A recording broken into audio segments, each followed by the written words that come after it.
Good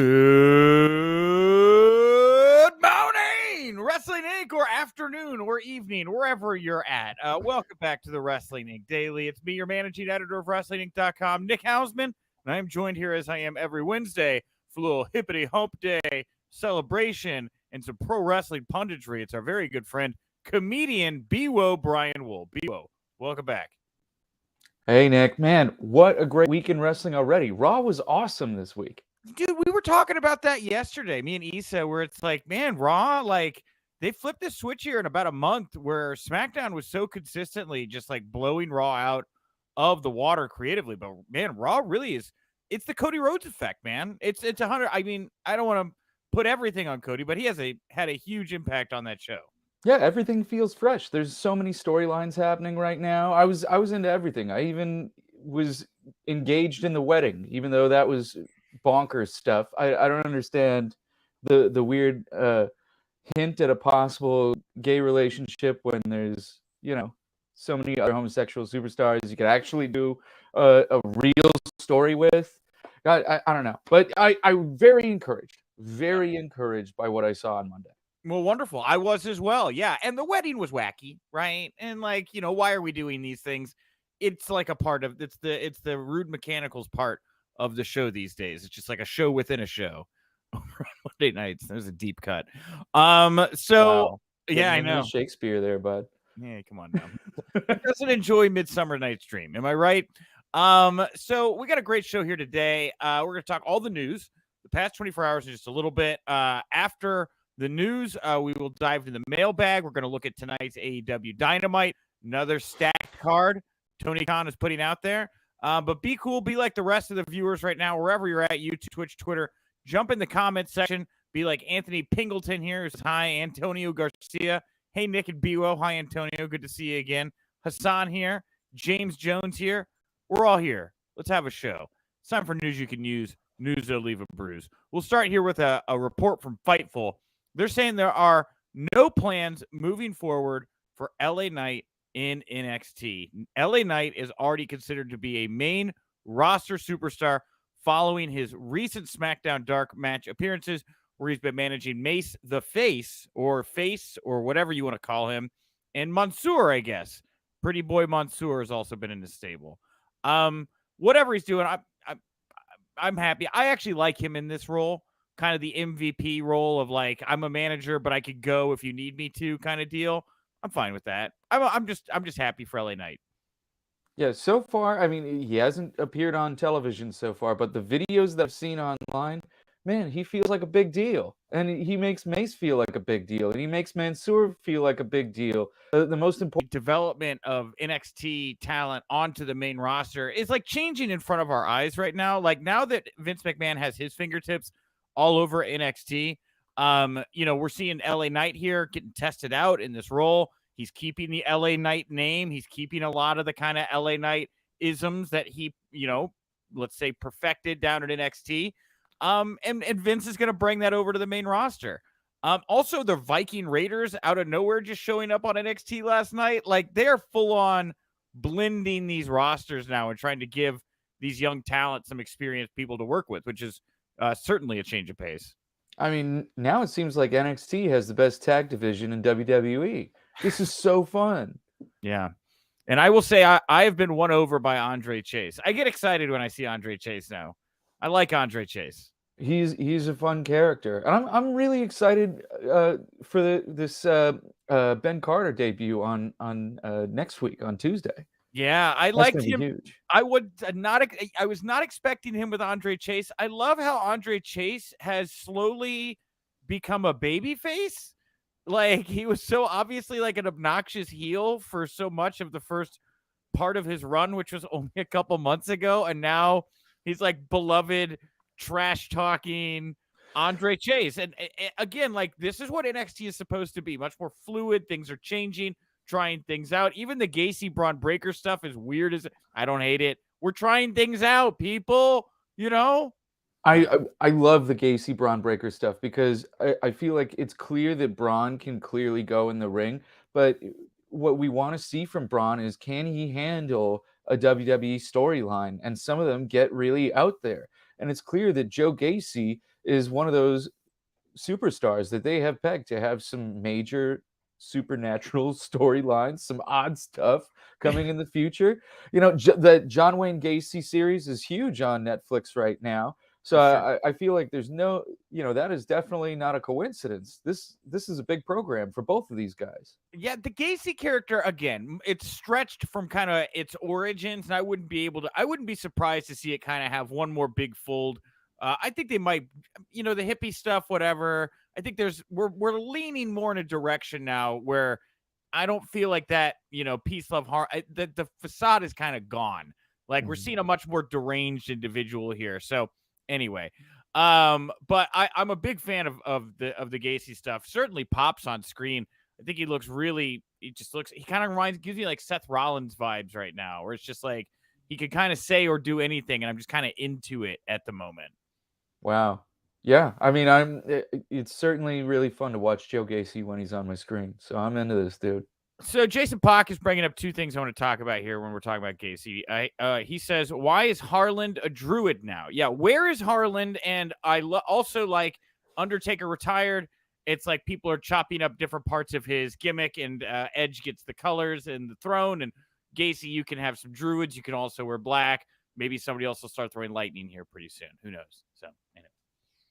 I mean, you got to have some spooky stuff in your wrestling. It's got to be peppered in there somewhere, and I'm down for them trying it here with Harland. So why? So what? Where is Harland?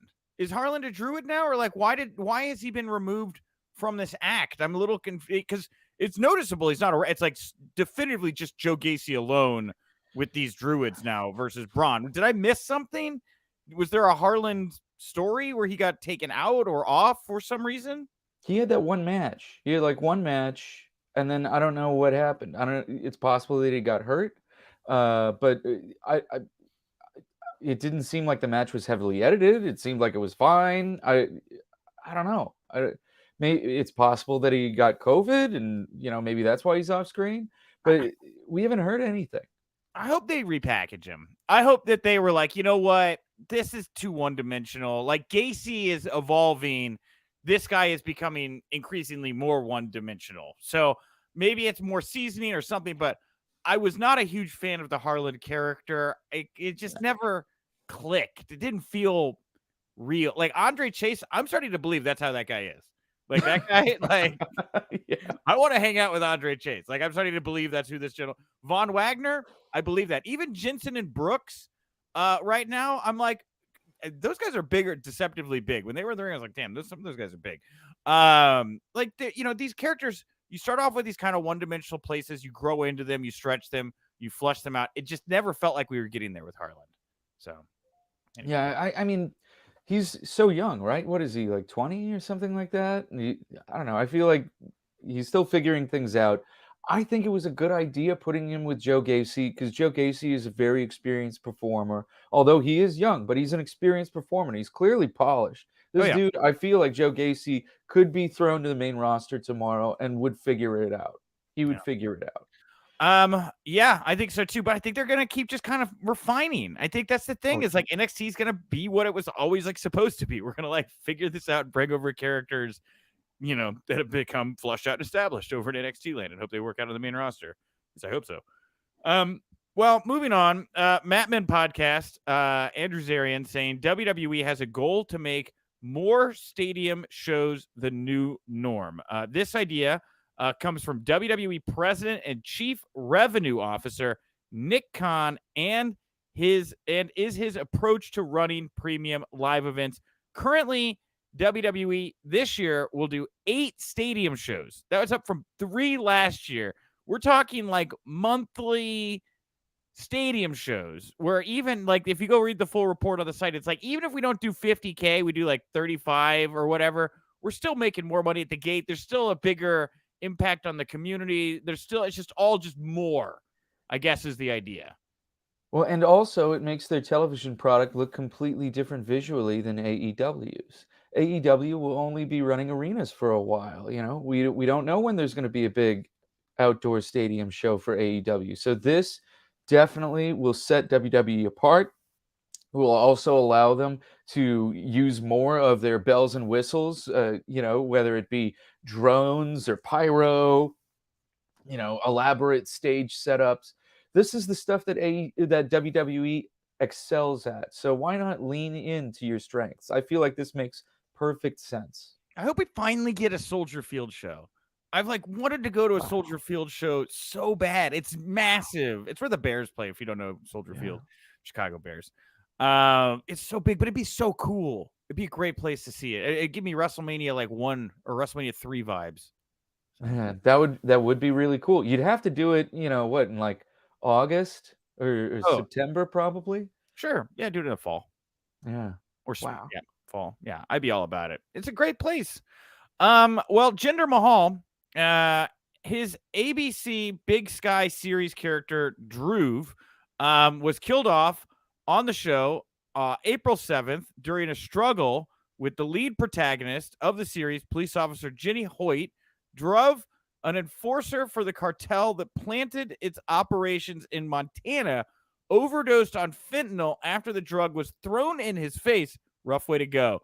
There was no doubt about his fate as the body was later discovered in the episode. However, he may appear in flashbacks at some point. I feel bad that I did not support Jinder Mahal on ABC's Big Sky. I did not know. I think I knew about this, but I didn't watch, and I feel bad, and I feel like that's why he got killed off. Well, hopefully we can go check it out on Hulu. He is so good. Like everything he does. I got to interview him at SummerSlam last year, and you want to talk about a guy that is absolutely present and is ready to roll with whatever comes his way. Just absolutely intelligent, funny, charming, and man, I know that he's one belt away from becoming Grand Slam champion. He's got to get the Intercontinental title. So I hope he has a fun program with Ricochet when he comes back. Yeah, and Dylan Matthews saying the obvious here. It sounds like Officer Jenny can hinder Jinder. Yeah, and I guess a handful of fentanyl, which is, I guess, I didn't know you could do. I obviously don't know enough about fentanyl or anything about fentanyl, but can you just take a handful of it? Is it like a powder? Is it like I unfortunately have a little bit too much knowledge of fentanyl because it killed a few comics here in LA not too long ago. What's happened is people are putting fentanyl in cocaine, and fentanyl is actually 100 times stronger than heroin. Oh my God. And you're like, why would anyone create this? It's crazy. But so really the only amount of fentanyl that you need to kill a person is like just a couple of specks of dust. It is so small and it is so dangerous. And it's just such a deadly substance. So stay away from drugs. Don't do any. If somebody's handing you cocaine at a party, it's not like what it was 3-4 years ago. It certainly isn't what it was 10-20 years ago. Stay away from that stuff. Fentanyl, it killed Dhruv on ABC. Stay away from it. Okay. Wow.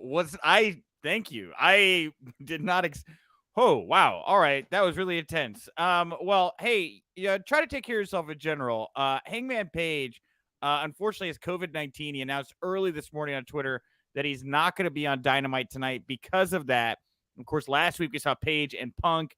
They had a stare down, and Punk will be on commentary tonight as both men in FTR, Dax and Cash, take each other on in a singles match. Man, very unfortunate. Bad timing. Hangman Page, I just trying to find that groove, just probably couldn't use this hurdle right now, unfortunately. Yeah, this is just bad luck. But man, his matches have been great.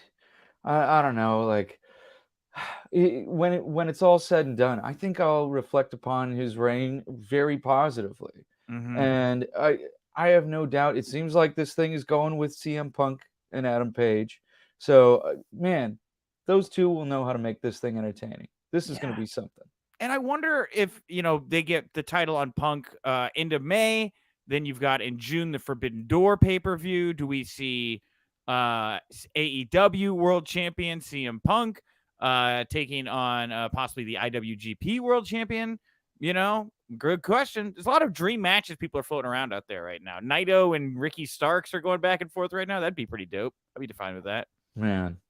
Just the possibilities. And like, I don't know, I want to see Naito somehow interact with Andrade. I want to see Los Ingobernables come back together. That'd be so fun.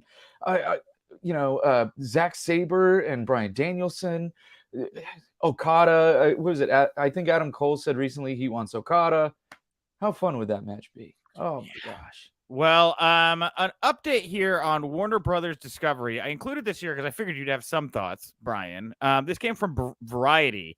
So Warner Brothers Discovery has decided to cut new scripted programming from both TBS and TNT for the time being. AEW was not mentioned in this Variety report. It is not known if the move is going to affect AEW live event programming or reality shows in any way. Of course, last year, Warner Media was hiring a director, scripted development, and programming for AEW, and it was noted that 4 AEW series were in development, which included Roads to the Top. Do you see this move affecting AEW in any way, or does this improve AEW's value within Warner Brothers Discovery, in your opinion? I feel it'll certainly affect those scripted programs that they had in development, but it clearly shows that programs like AEW are more valuable than the former dramas and comedies that used to reign supreme on TBS and TNT. Yeah. So I think this is favorable to AEW. I think so too. I agree. I think that this puts a focus on AEW. They're like, well, this is content that fits within the scope of what we're looking for right now. We seem to be able to have it in a budget that is fine for the moment. Maybe it will expand. But on the other side of this, man, they're shutting down CNN Plus. They are, I would think, wanting to find a successful streaming service to fill that void. Man, CNN Plus, man, they did about 10,000 subscribers, I think, or whatever it was, if I read correctly. You have to know that an AEW ROH streaming service would do at least 5-10 times out of the gate what that did, and you already kind of have the car built over there. You just threw the driver out. Yeah. I mean, you cannot help but be excited about the possibilities for AEW and ROH right now. I mean, they are a hot property. You can look at the numbers. They're consistently in the top 5 ratings for all of their time slots. I guess Rampage not as much right now, but man, they've been killing it. This is a hot property, and you're exactly right. The numbers that CNN did, AEW would do like at least 5-10 times that. Oh, 100%. Yeah. And out of the gate with room to grow, depending on how you kind of want to play with it. And, as we talk about the value AEW, I think, shows in this moment, Ring of Honor is a very similar property, right? You did business with Tony Khan in this way. Do you get an hour or two on TBS on mornings, right, to do a Ring of Honor product? Or, what are Thursdays look? Or Thursdays football, Tony doesn't really seem to like that, but there's room to play there with the Ring of Honor. And obviously, if they're wanting to continue to do business with Tony on AEW, I would think that would keep the door open for them wanting to do double dip and do it again with Ring of Honor. I mean, of course, it's not that expensive to run these programs. I think Pluto TV, they still run Pacific Northwest Wrestling. They do. Well, it's interesting you bring up Pluto TV. We ran a release yesterday. They're getting into the live streaming pro wrestling business. They're going to have their first live stream pro wrestling event on their pro wrestling channel for free this Saturday. It's Defy Wrestling, and it's main evented by Filthy Tom Lawler versus Jon Moxley. That's a heck of a match. Yeah, it's a big match on Pluto. Yeah, but that's the thing, is like Pluto's going to make a play here. And I kind of know people in that Defy orbit. I know a little bit about what Defy and Pluto TV are doing. It's a Wild West, man. A lot of people have, some people have migrated over to fight.tv and they've taken up that land space and they're doing great there. But how do you get in? How do you find a new partner that's willing to invest and grow that market with you and make you the priority, so you're not just somebody floating amongst all the other properties that an entity is working with? So it's an interesting play. I don't know how it'll go. I don't really know too much about Pluto TV, but I think it's interesting that they're going to do this Defy event, especially with Moxley on the card. And it's free. It's a free Moxley Tom Lawler match. Pluto has original programming, but they mostly have a lot of syndicated reruns, things like that. But it's great to watch. It's easy. It's free. The commercials are, not terrible. So I think it's solid. That said, think about the effect this will have on AEW should they end up on like an HBO Max. We saw just the other day they were releasing the numbers that WWE has done viewership on Peacock for WrestleMania over the last several years. And man, they are skyrocketing in viewership. Yeah. No, totally. Yeah. I agree. Very interesting. And the Pluto stuff, they got like a AAA channel. I think they got an old TNA kind of retro channel. I think they got like a Price is Right channel, something like that. So. Yeah, it's great free TV. Okay. Live pro wrestling. They're going to get into the live streaming pro wrestling game. I'm very interested to see how that plays. All right. Lastly, here's somebody who's stepping away from pro wrestling right now. The Inspiration, formerly known as the Iconics, they put out a joint statement with Impact this morning saying they're leaving the company and they're stepping away from in-ring action for the time being. I'm surprised, but not surprised. I don't know why AEW didn't make. Maybe they couldn't afford them. Maybe I don't know why they couldn't make a deal. I feel like they'd be a layup there. But if you're not in AEW or WWE right now, and you're looking to make real money, it is rough. Impact and MLW and let's see, Impact. It used to be ROH, but they've been acquired, obviously.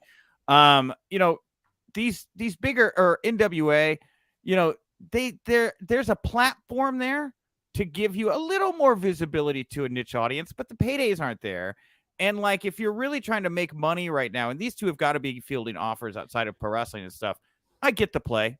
Go away for a little bit, make the heart grow fonder, maybe come back, strike another deal here in another year or two. Yeah, I don't see why not. As long as they're enjoying themselves doing whatever they're doing, more power to them. It seems like they have a very lucrative business with the OnlyFans, with their merch. They have their Twitch stuff. There's so many things going on. The podcast. They'll be fine.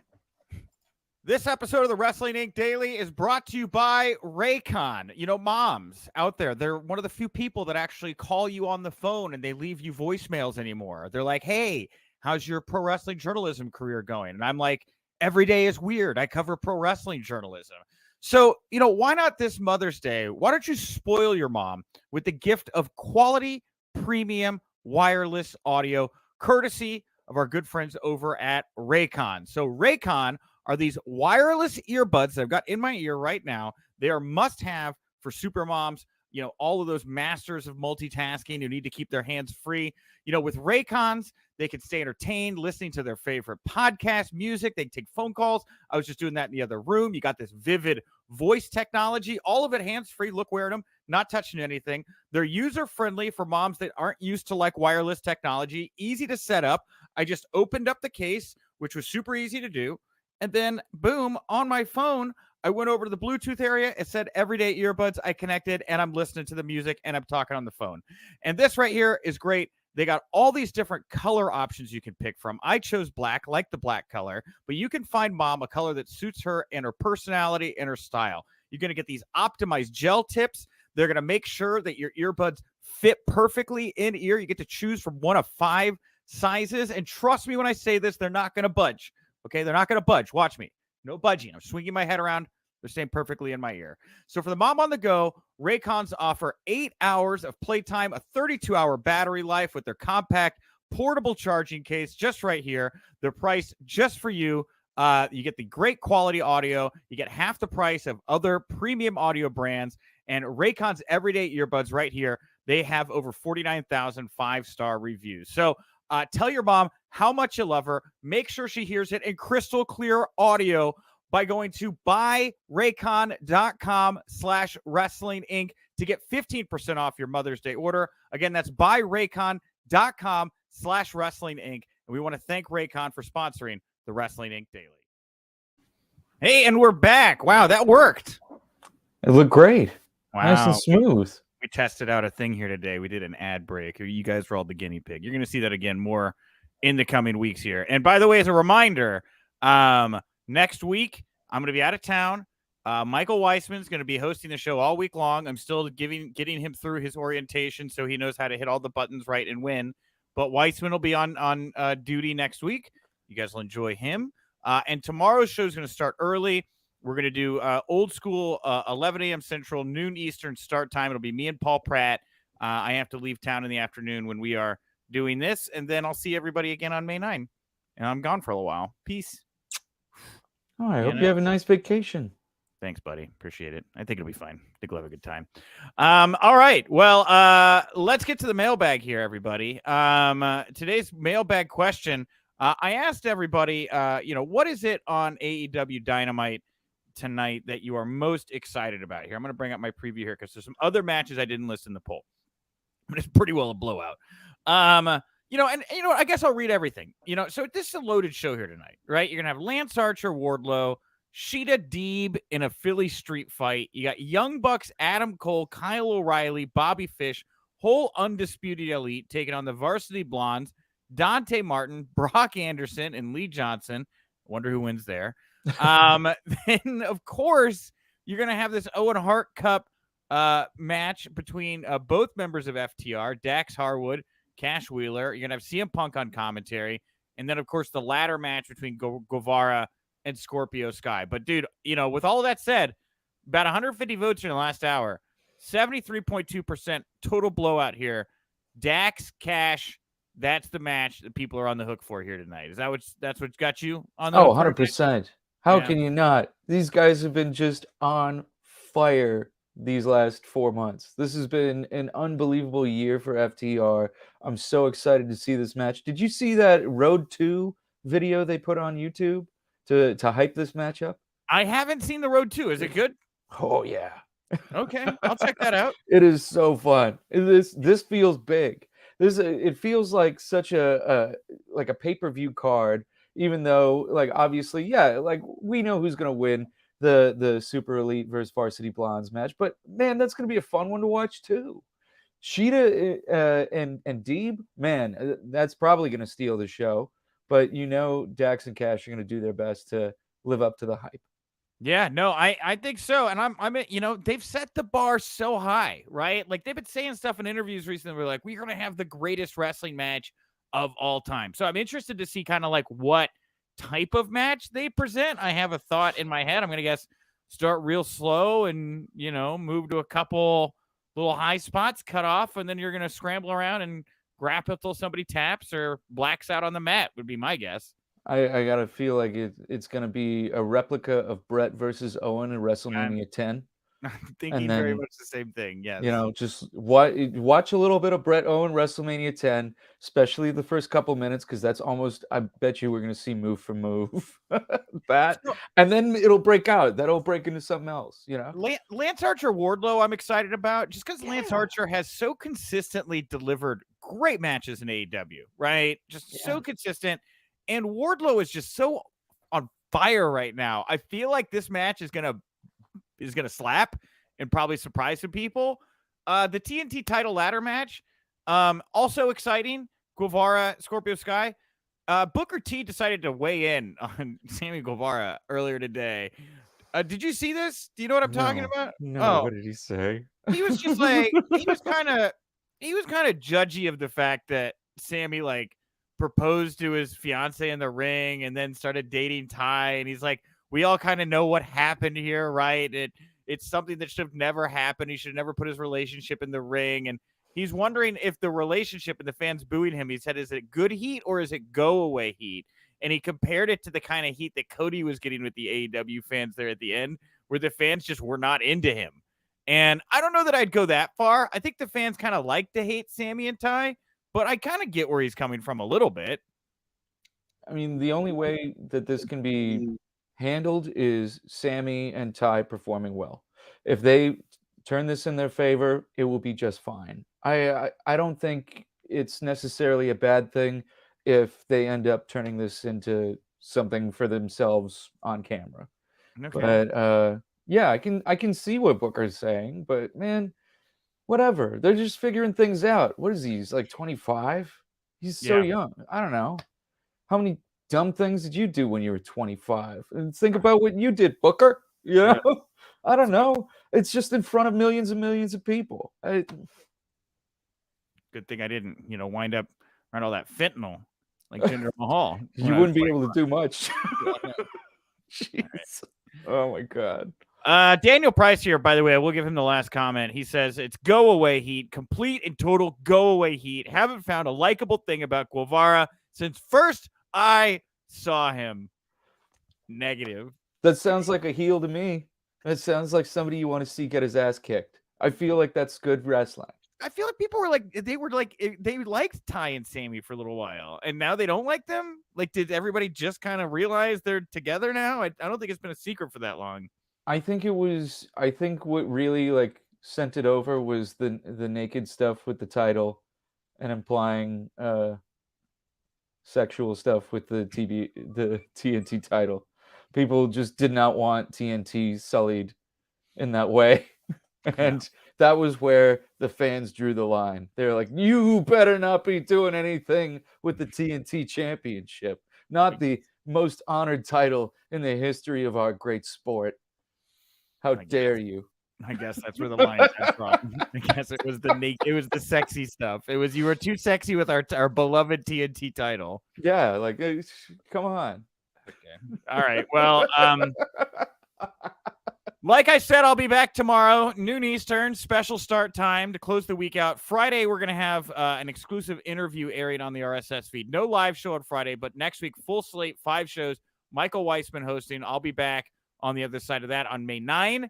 Of course, tomorrow on the show, when you come back, it'll be me and Paul. Also, Raj, talk to the Bollywood boys. We're going to have Raj's conversation with the Bollywood boys, who also happen to be on the Defy Wrestling show that's going to be free on Pluto TV this weekend. Everything coming together here. And then if you like the Wrestling Inc. Daily, support us on whatever podcast platform you like. Support Wrestling Inc. on all the socials. Come back here tonight after Dynamite for the Wrestling Inc. podcast. It's like this show, but at night, different people talk about the news and the show.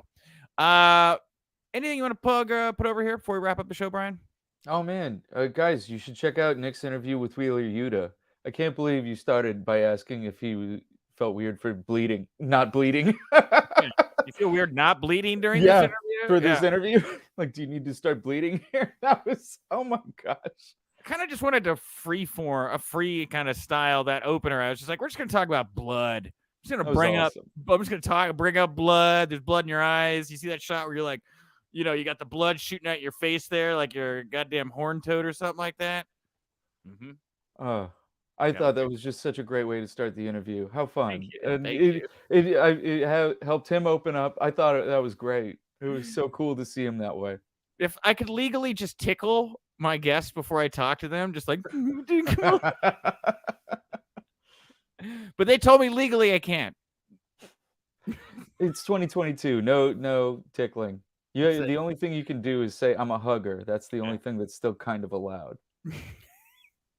All right. Well, I'm a hugger and a tickler. And I think that's the end of the show. I'm at Nick_Hausman over on Twitter. Thanks so much for tuning in. I'll talk to y'all tomorrow. And remember, if you winked, you didn't miss it.